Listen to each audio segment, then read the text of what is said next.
Bonjour à tous. Alors avant qu'on parle du sujet de la vidéo, j'ai envie de raconter ma vie. Donc c'est parti, c'est Julie raconte sa vie, maintenant. Alors en fait il se trouve que je suis résignée au fait que De Citre est un magasin dans ma ville en tout cas, dans une grande surface de plus de 20 000 mètres carrés. Donc c'est maintenant fermé, voilà. Et donc je me suis résignée et je me suis dit, bon bah là Julie t'es un petit peu en train de déprimer, donc il faut aller quand même acheter des mangas. Donc je me suis dit je vais aller à Cultura, et en fait je vais à Cultura et je vois qu'il y a le tome 6 de Jujutsu Kaisen, et là je me dis ouais, s'il y a les premiers tomes, et bah bam j'y vais. Et donc je vais demander à un vendeur, et en fait le vendeur il me dit bah non mademoiselle, ils sont en rupture. Et là, oh, là, il a dû voir sur ma tête, il a dû se dire, elle va se pendre actuellement. Donc oui, ils s'est empressé de me dire, non mais si vous voulez, on le commande, et puis quand il y a un réapprovisionnement, comme ça vous serez la première servie. Et en fait, j'étais tellement dépitée, déprimée, que je lui ai dit, non, bah merci, je vais me mettre une alerte sur cultura.fr, et puis j'aurai une alerte par mail, et là je les commanderai à ce moment-là. Et le gars il était tellement désolé, je crois il s'appelait Cédric, et il avait l'air un petit peu deg pour moi. J'étais deg pour moi-même aussi. Voilà, donc c'est la petite anecdote sur ma vie. Je n'en peux plus de ce coronavirus, s'il vous plaît. Rendez-moi mes mangas, ça commence à faire trop long. Bon, on commence le vrai sujet de la vidéo ou pas? Hein, allez zou.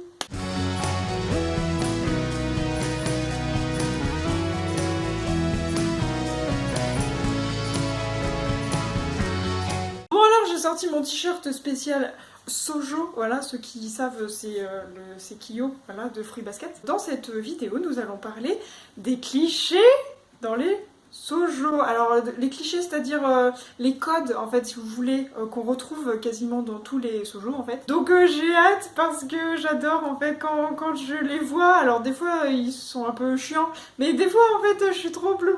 Donc voilà. Alors bon, on va commencer sans plus attendre.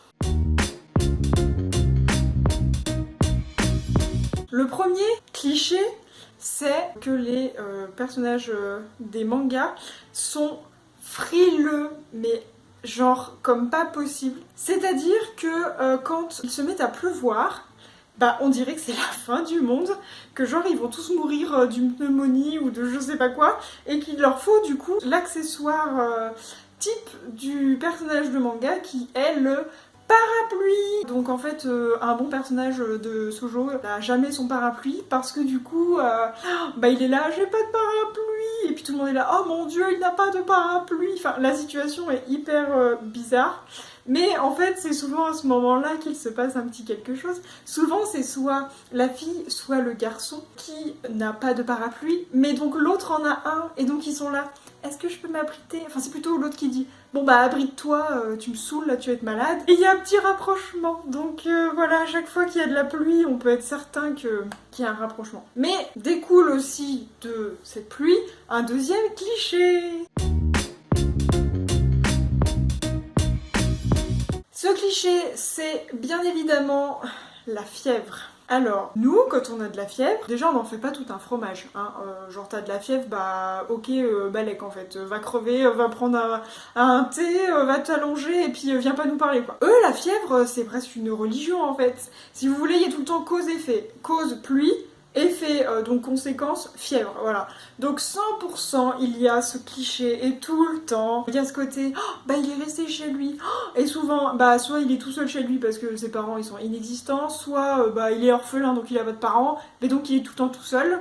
Et donc forcément l'autre protagoniste vient soit pour lui apporter ses devoirs, soit pour lui faire à manger, et soit pour juste savoir si ça va, s'il est pas mort. J'ai tellement d'exemples en tête, genre typiquement Fruit Basket. À un moment, je crois que c'est Toru qui est malade, Kyo il lui fait une soupe au poireau alors qu'il a horreur de ça, il est trop adorable. Là dans le jeu de la mort, il y a le professeur qui est malade, et du coup la lycéenne elle va le voir, elle lui fait un petit peu à manger, et puis il se rapproche à ce moment-là. Enfin, il y a tellement d'exemples en fait à ce moment-là où vraiment il y a les relations qui évoluent. Donc en fait, ce qu'il faut retenir de ce cliché, c'est qu'il faut être malade pour que les gens ils se rapprochent, parce que en fait, normalement, quand les gens ils sont malades, bah tu les laisses crever, t'es là, bah va à la pharmacie en fait, tu viens pas me parler, tu t'éloignes, surtout là actuellement en période de Covid. Mais dès que quelqu'un est malade, c'est genre Tu... T'as le nez qui coule? Bah, t'as peut-être le Covid, hein, ok. Donc du coup, là, moi, ça me fait beaucoup rire quand je vois ça actuellement en lisant les mangas, parce que maintenant on est un peu dans de la parano, du coup, c'est plus possible en fait de faire ça. Mais bref, c'est un deuxième cliché que moi j'adore parce que à chaque fois que je vois le protagoniste avec un masque ou alors ils lui mettent des petits traits rouges pour signifier qu'il a un peu de fièvre et tout, là je me dis hey hey, peut-être qu'il va y avoir rapprochement.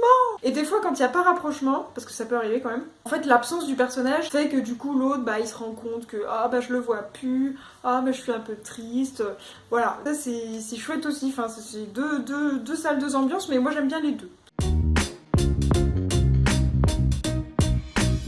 Alors après on part dans un tout autre registre, mais il y a quelques jours c'était la Saint-Valentin. Et là-bas au Japon, la Saint-Valentin c'est pas comme chez nous. En fait nous, enfin je sais pas vous, mais nous on reçoit des cadeaux, on en offre aussi, c'est souvent donnant-donnant en fait dans le couple. Et là au Japon c'est plutôt les filles offrent du chocolat. Et bah cliché, à chaque fois en fait il va y avoir dans les sagas des shoujo un chapitre au moins sur la fameuse journée de Saint-Valentin. Et donc il y a toujours un peu ce dilemme, souvent quand on est soit dans un triangle amoureux, soit vraiment les deux protagonistes osent pas se dire, se déclarer leur flamme, et ben ils sont toujours en train de se chercher, et elle est là, est-ce que je lui donne, est-ce que je lui donne pas? Et très souvent, il se passe 1 milliard de trucs avant qu'elle puisse lui donner. Genre, je sais pas, elle va voir les vieilles méchantes du groupe là qui vont essayer de lui voler, ou alors elle va voir que souvent son amoureux il a plein de cadeaux de chocolat, donc du coup elle va se dire que ces chocolats à elle ils sont mauvais, donc elle va se faire un monologue dans sa tête d'au moins 3-4 pages pour finalement se dire ouais non mais c'est pas grave, je vais quand même lui donner. J'ai envie de dire, les chocolats de la Saint-Valentin c'est obligé dans un shoujo qui est ça, parce que limite s'il y a pas mais on a l'impression qu'il manque un petit truc quoi. Ça fait partie un peu de la cérémonie en fait d'avancer dans les relations quoi. Voilà, typiquement, je reprends tout dans cet exemple, mais parce qu'en même temps, Fruit Basket, enfin, c'est un peu la base des shoujo. Typiquement, Toru, elle offre des chocolats à Kyo et à Yuki. C'est obligé pour elle de le faire. C'est pas forcément dans un but amoureux dans un premier temps, mais elle en a tellement envie et tellement aussi, c'est socialement ancré qu'elle va presque s'endetter quoi. De mémoire, elle va donner presque toutes ses économies. Du coup, elle a plus d'argent pour payer le voyage scolaire. Enfin, c'est n'importe quoi. Et du coup, bah, vous voyez, ça fait partie vraiment du processus. Et moi, bah, j'adore. Enfin, alors des fois c'est relou. Non mais alors attendez, par contre, oui que je voilà. Des fois c'est ultra relou quand justement je vous disais, alors elle veut pas lui offrir les chocolats parce que blablabla. On s'en fout, tu lui donnes et puis c'est tout. En fait, des fois, il se passe 2 ou 3 chapitres sur ça, alors que ça pourrait se régler en 3 secondes en mode bon bah voilà, je te les offre. Voilà, c'est tout. Genre typiquement, je me souviens d'Orange, le manga. Je me souviens qu'il y avait eu une longueur à ce niveau-là, elle osait pas, elle savait pas, elle avait trop peur qu'elle soit rejetée, blablabla. Et j'avais trouvé que ça avait traîné, et c'était pas dans le bon sens, parce que autant des fois ça traîne, mais il y a un running gag, c'est drôle en fait, ça apporte quelque chose. Là, j'avais vraiment trouvé que c'était une longueur presque angoissante en fait, parce qu'elle arrêtait pas de se remettre en question. Enfin, c'était vraiment des questionnements lourds et pas du tout légers comme peuvent l'apporter la Saint-Valentin en fait. Donc après, si on reste dans les clichés, justement en rapport avec les sentiments bien amoureux là, on est sur le côté contact physique. Alors, tout bêtement, en fait, à chaque fois qu'il y a un contact physique, pas forcément voulu ou alors voulu, et bah déjà les planches, vous voyez, elles sont pleines de couleurs, elles sont pleines de petites étoiles, de petits cœurs, enfin, on est en mode waouh, on se rend compte que là son petit cœur est en train de battre. Mais en fait, je trouve que ça fait vraiment partie du code des shoujo, au même titre que en fait les shonen, et bah ils ont les parties des combats en fait. La partie de contact physique entre les personnages, c'est vraiment, je trouve, un cliché qui me fait mais des fois mourir de rire. Genre typiquement, là je prends l'exemple, genre mon coloc d'enfer, à un moment, donc vous vous souvenez, c'est l'histoire d'un graphiste qui a 27 ans et il y a une lycéenne qui en a 16 ou 17, je sais plus. Et bon, ils sont un petit peu in love, voilà, tous les deux. Si vous voulez, c'est une relation interdite en fait. Là, il s'est passé un moment, je sais plus, il lui a simplement tapoté la tête. En fait, je sais pas comment vous dire, mais vous vous rendez compte, genre c'est juste qu'il lui a tapoté la tête en fait. Et la go elle est partie dans, je sais pas, l'univers de l'amour et de tout ça. Et moi ça m'a fait tellement rire parce que, bon c'est mignon, mais en fait il lui a juste tapoté la tête, c'est pas, je sais pas, genre il lui a pas fait la bise ou il lui a pas fait un bisou ou il lui a pas fait, enfin...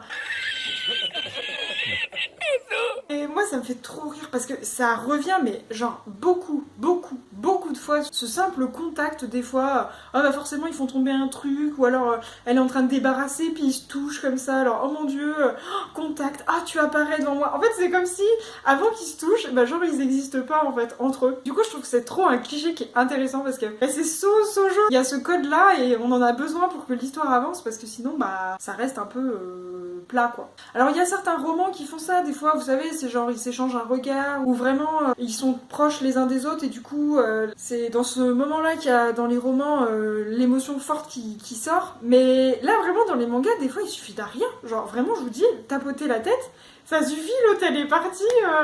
Moi ça me fait très beaucoup rire. Donc là j'ai noté un petit peu quelques clichés. J'en ai d'autres je pense en stock, du coup j'en referai peut-être d'autres vidéos plus tard. Mais vous si jamais vous lisez aussi Tetsujo, parce que j'ai l'impression que je suis la seule à en lire, et ben vous pouvez me dire aussi dans les commentaires vos clichés que vous avez vus. Enfin j'ai cliché mais c'est parce que typiquement la pluie, enfin le parapluie et la fièvre, moi j'appelle ça vraiment un cliché quoi.